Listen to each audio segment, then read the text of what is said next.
us for a couple of hours on a beautiful day. Welcome back to Rape Avocados. Today we're going to do Warfare. It's a brand new war movie directed by Ray Mendoza. And Sean's going to tell us more about it before we score it and dissect this thing. Yeah, so the movie Warfare, it's a real-time depiction of a standoff that these Navy SEALs had. And it's basically just an hour, 30 minutes of your butt clenched the whole time. Takes place pretty much in one house and like the street outside of it. And it's these Navy SEALs observing some sort of target or setting up for some sort of mission for like a day or so, and they get caught out into this giant gunfight. And it, again, like I said, it's drawn out for an hour and 30 minutes, and you're just tensed up the entire time waiting for shit to pop off. If you're new to the channel here at Rape Avocados, we're going to dissect everything in 4 categories. So we're going to start with entertainment. We're going to score it in this way. We're going to do entertainment, so how good the movie was, and feel free to chime in if you want to add a little spiel on this, Sean. But entertainment, pretty simple. Characters, pretty simple. How good were the characters? How well acted were they? Vice versa. Cinematography, so this gets into the sound, the direction, the camera work, the music, the score. A lot of stuff can be encapsulated in cinematography. And then finally, the writing. And this is pretty plot-based, but also can relate to some of our other categories. So all of that is going to go into our score, which you'll see right here. So let's start off with our entertainment score. I went 8.2 here. Wow. Entertainment, I went 9.5. Okay. Characters, I went 7.2. Characters, I went 9.0. Jesus Christ. Okay. We'll talk about it. I definitely like this movie too. I went 8.9 for cinematography. That was my highest score. I went 9.0 cinematography. Okay. I'm actually going to change. I'm going to change my rating to an 8.9. Writing, I went 9.0.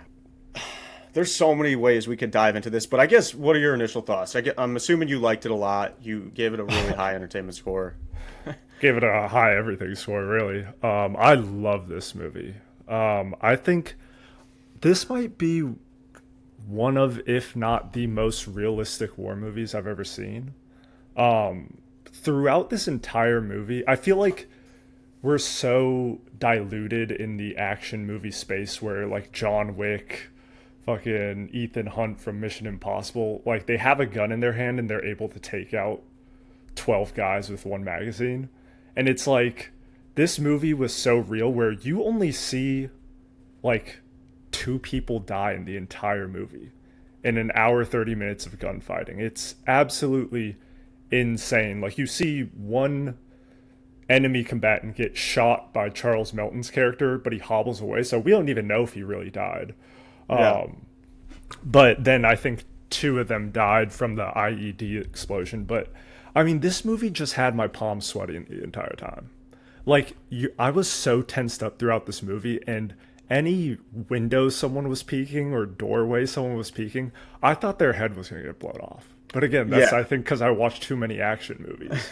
Whereas this was just like, this was just, I feel like, the perfect depiction of war and like how things are set up versus how things actually go, how different people handle intense situations. And again, these are all Navy SEALs, so they're the highest of high professionals, trained for these moments, and yet you still see how these different characters interact with other characters in these different moments, how some people can calm themselves down and take lead, whereas others are kind of just like either suffering through the pain or kind of shell-shocked a little bit. So I just thought this movie was amazing.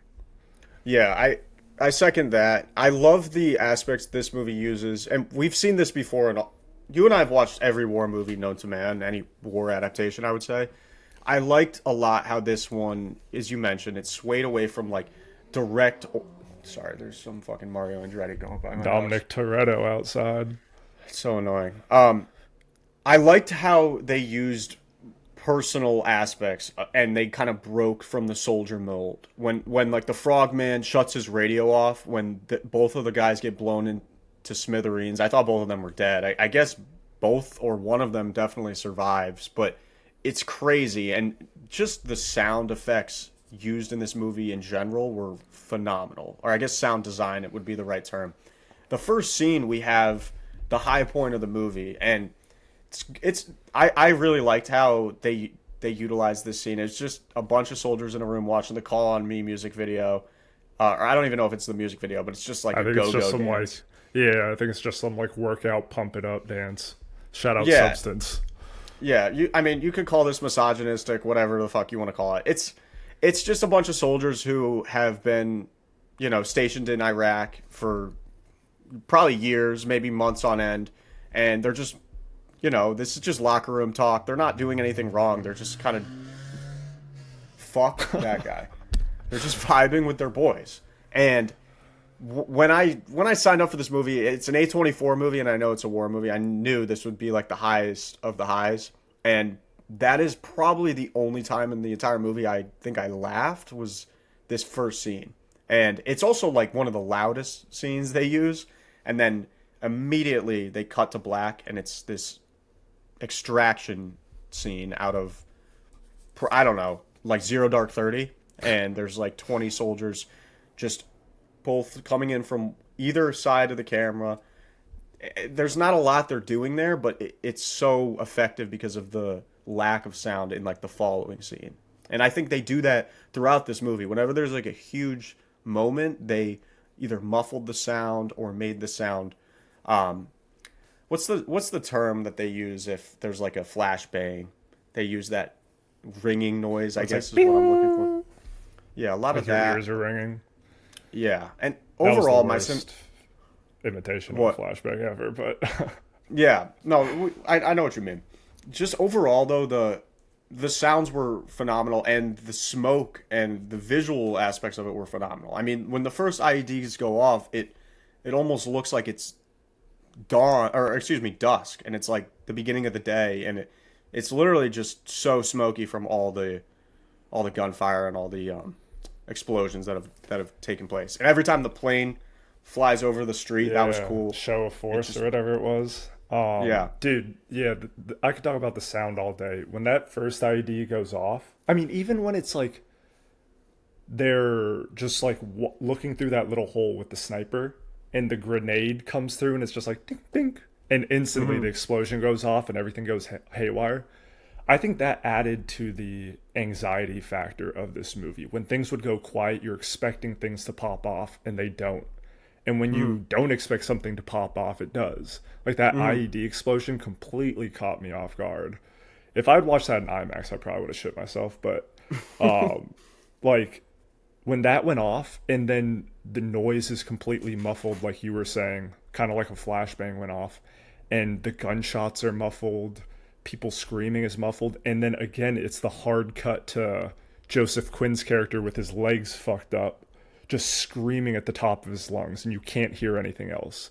The level change in the noises and the audio production of this movie was incredible.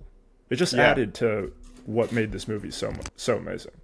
Dude, is that guy drag racing back and forth? It's like, should call the cops. So fucking annoying. I hate people that do that shit.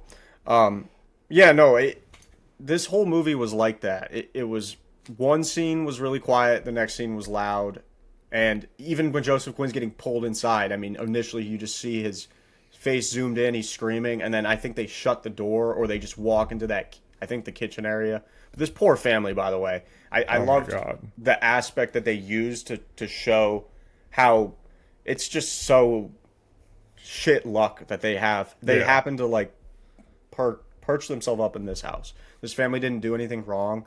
And obviously this is just part of war. But at the same time, like, I'm still rooting for all these soldiers to make it out okay. And I don't want the family, obviously, to get injured or anything like that. But they used really realistic aspects. Like, even when they showed the two translators basically going out as live bait to get the first evac out. yeah, it was all really Completely good. I mean, fucked up. it's really fucked up. I'm sure But that's I'm kind of glad stuff they happened. added it in the movie to showcase that shit. Correct. Yeah. It definitely happens all the time, and they're not out here trying to portray American soldiers as Captain America or whatever, like Superman.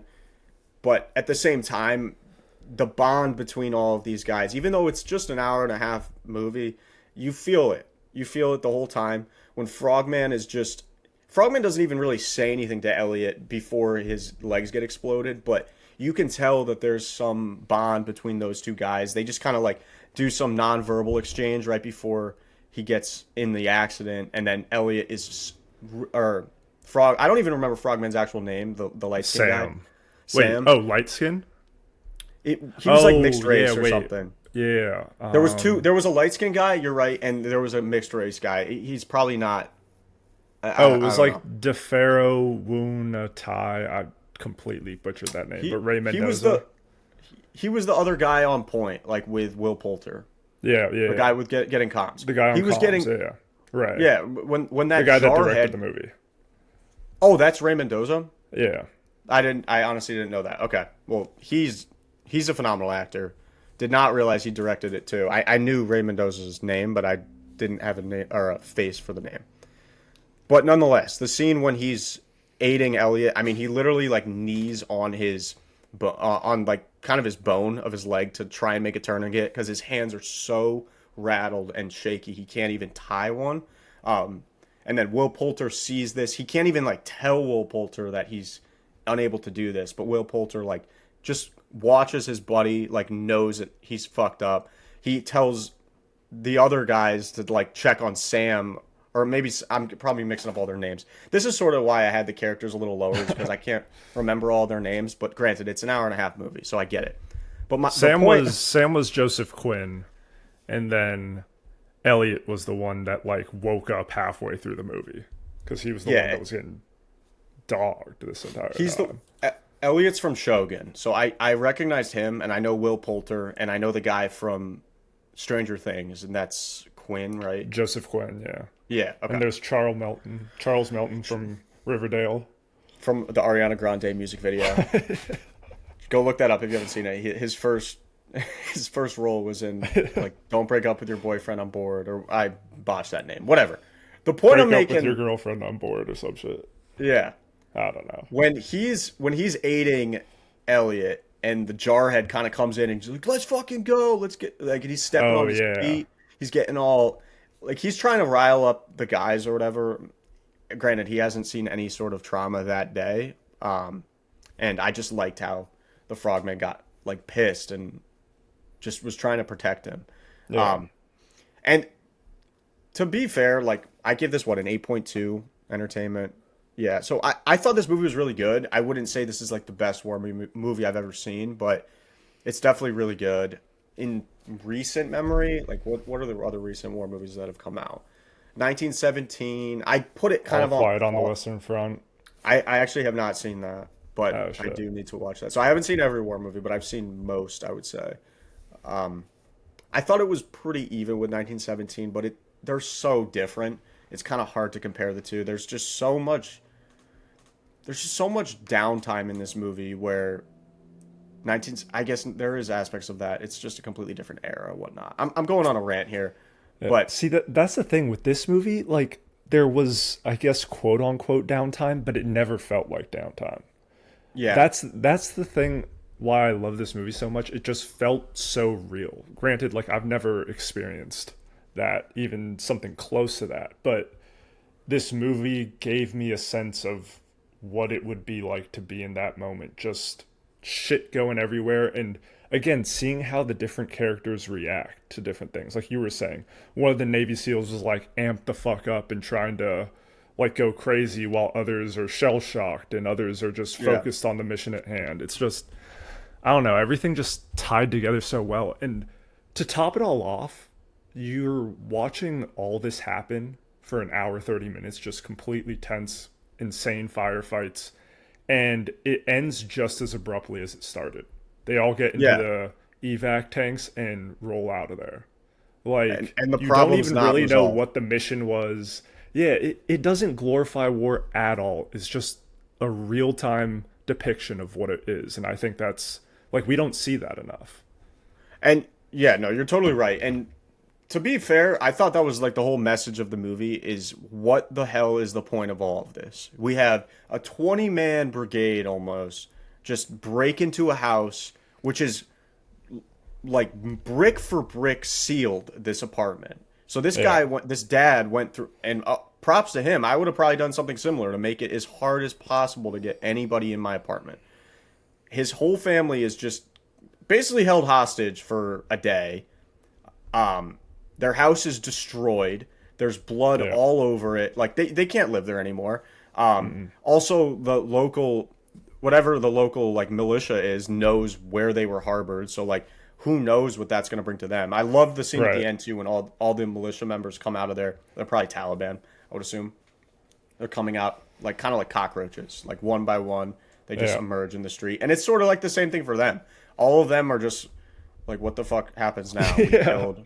What the fuck just happened? Guy. And like, they're literally all just gathering around, kind of like that John Travolta meme where he's just like, yeah, it was nuts. I mean, think about the money going into just this military, whatever mission, I would call it. First of all, we had a jet flying over like 3 times. I mean, jets are I think they're like billions of dollars. That jet is probably worth billions of dollars. Tom Cruise did a couple fly rounds. And we have like multiple tanks coming in. We have one tank comes in, just gets completely like blown up, or I don't think the tank wasn't affected, but it had to like drive away. So they bring 2 more tanks in, all to save 2 Americans who died or almost died for like no reason other than recon. All the Frogman was doing was trying to like figure out, or him and Elliot were both trying to figure out who was suspicious. He did tag a lot of people that ended up being suspicious. I mean, I remember the guy in the red shirt and the jeans. They show him like fighting later on, but it's all just, it seems so pointless. And there's a line I liked a lot towards the end of the movie when one of the new soldiers comes in with Charles Melton and he asks, I think Danny, one of the guys who was shooken up from the first attack, he was like, what happened to the tank? What happened? He was like, I don't know, dude. I don't know. But yeah, he basically was like, it doesn't fucking matter what happened. Like, look there's 2 guys that have no legs anymore, and we're still in the same spot. Like, it doesn't really matter how the tank blew up. No, it doesn't. It doesn't really matter that we're here right now. No, it probably doesn't. But we're here because we have to listen to our CO, who, again, the new Frogman, like, disobeyed his orders and just basically, I think that's an act of treason to just call in 2 tanks without authority. I don't know. He definitely went above his pay grade there just to save these 2 guys. But again, that ensued more like thousands of machine gun rounds, tanks shooting like buildings with civilians probably in them. It's just fucking crazy. And it really just sheds a light on like how pointless war is and how awful it can be. And we all know this, but I think this movie does a really, really good job of just hammering it on the head. And the fact that I guess it's based on a true story. I haven't really read into the actual true story, but it's based off the memories of like the men that were there, or a couple of the men that were there. But one thing, I think you keep saying Frogman, talking about a character, but I think that's what just SEALs call themselves, Frogmen. Oh, okay. Yeah. It's just like a nickname for them. But yeah, I have no military experience. I watch a lot of Jocko podcasts and shit like that. Yeah. Do you get the Jocko creatine? My uncle gets that. No, I don't, but I'd probably be fired up every day. You'd be like that jarhead. Yeah, I'd have to take that at like 3 a.m. and just be pumped. But yeah, no, to your point about the guy coming in being like, yo, what the fuck happened here? Or what the fuck happened to the tank? And he's like, I don't know. I think, you're right. I think he was just like angry in the moment, because I can't remember if it was Frank or Tommy that responded, but like Frank was just visibly angry in the moment. He's the one that was like peeing at the time the grenade comes through. He was like the other sniper. And then Tommy was the new guy that was like trying to talk to everyone, and like Tommy's character, the tonal shift he has too, like he just seems like that young kid that's like amped up to be a part of the squad, be with his brothers like in the moment, and then when shit pops off, he's like shell shocked almost. And I think the IED explosion the first time around, or when the tank blows up, I think again, just the way the different characters were reacting showed how that explosion affected them. It physically affected two of the guys while like mentally rattling, Will Poulter's character and the Ray Mendoza character and Tommy and all these different people. So again, I don't mean to sound like a broken record, but this movie just depicted war in the most horrific, real, anxiety-inducing way, and it was amazing. Yeah. No, I thought it was a really good movie. All those points are valid. I really chimed in on the cinematography because I just thought that was the best part of it. The characters I would have given higher scores. Honestly, if it was a little longer, because I would have probably remembered their names better.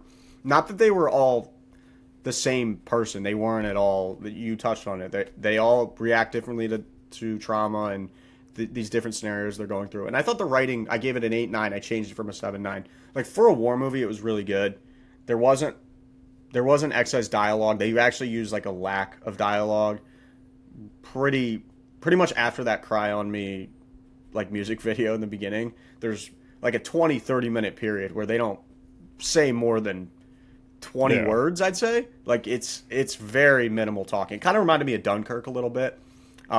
Also sort of reminded me of Dunkirk how they just showed enemy fire like going towards the Americans. A lot of the times they weren't showing the Taliban, but they did a little bit towards the end. It wasn't as keen as Dunkirk, where the entire movie is like from the point of view of the British soldiers. So well, I also think they did that because, again, it's from the memories of the American soldiers in that moment. So to them, like, all they see is the building they're inside, and then it's just like bullets whizzing past every which way. So it's like, again, the anxiety of that, where you're watching it, you're like, dude, like 5 people are about to get headshotted right here. And no one really does get shot, but it's just like, Jesus Christ, every bullet seems so close. Yeah, and they are calm throughout it. I mean, they're all very well trained and whatnot. Like, they're moving as a unit. There was one more point I wanted to add. Oh yeah, the drone footage was cool. That they kind of use that as like transitions. And again, like, that's a narrator point of view. That could have been a soldier's account. Like, yeah, I saw Charles Melton's squad, or whatever the actual soldier's name was, like, coming down from west to east on this road, or whatnot. That's sort of how they transitioned different scenes in this movie.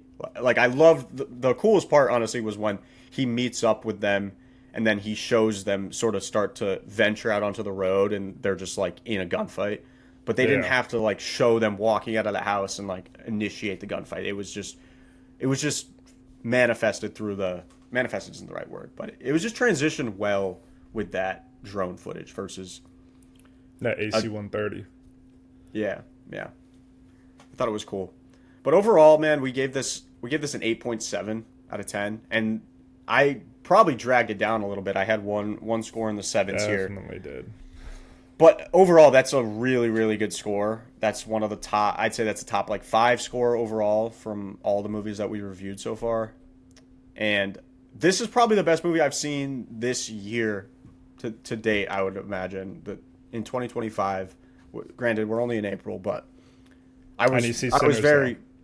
Yeah, we haven't seen Sinners yet. That should be coming in the coming weeks. But overall, Warfare was a very good movie. Like, I would say it has the Ripe Avocado stamp of approval.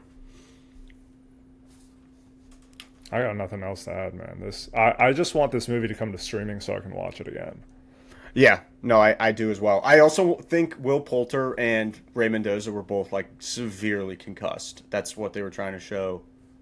Will Poulter even more, because just whenever the plane flew over, he was like holding his head. I think that's like a sign of concussion. I haven't had a concussion, but the guy that was playing Ray Mendoza, he, like, when the IED first went off, I thought he was going to like kind of cower away because he was kind of like out of it, clearly just rocked by the explosion. But when he like kicks it back into gear and then runs back out to drag Elliot's body inside, I was like, holy shit, these dudes are badass. Like all, Yeah. and Elliot was fucking badass, dude. He first Yeah. got like destroyed in the hand from the grenade, and then he gets blown up by a fucking tank, gets dragged inside, wakes up, and he's just like, give me the fucking morphine, man. Yeah, he's like he said something about one of his limbs was not getting the morphine correctly or something, like his arm. Oh yeah, when homeboy went to jab him with the adrenaline or morphine, Yeah. and he stabs himself. Again, these little things, like these guys are trained professionals, like they're Navy SEALs, they're the elite of the elite, and they still make like interesting that they show these like little mistakes and little things that will happen throughout war that like you wouldn't even think of because again you're so washed out by all these crazy action war movies where it's like people are mowing down everyone and acting so perfectly. Yeah, and the final piece on that, Will Poulter just saying, "I need you to take point" to Charles Yeah. Melton at the end because he visibly like was fucked up. I think that's the Yeah. exact terminology he uses. But just having that ego to not care and just know, and it ended up working out for all of them. I was surprised that all of them made it out, but I think that's sort of like the ironic. I guess that's Well, kind rest of in the peace to ironic part of the those movie. Iraqi translators, but Did they both die? I think they both died. Yeah, they got Oh. obliterated. Okay, I actually didn't even. One of them, notice like that. half their body was gone. So one of them Oh, for sure yes, died. yes, I think the other yes. one was in pieces. So at first I thought that guy was Elliot, but that does clarify because they all had debris and shit on their face. It was kind of hard to Yeah. tell who was who. But then the other Again, guy I with the think that's mustache. the point of how they filmed it. Yeah, yeah, and that's kind of the whole point. Yeah, yeah, we're talking in circles, but Yeah. overall, I think we just really like this movie. If you like this review and want to see more of our Ripe Avocados reviews, go check out our website. The link is going to be in the bio for our YouTube, and you can find us on TikTok as well. But until next Tuesday, we'll be back with another one, and we'll catch you then. Peace out. Deuces.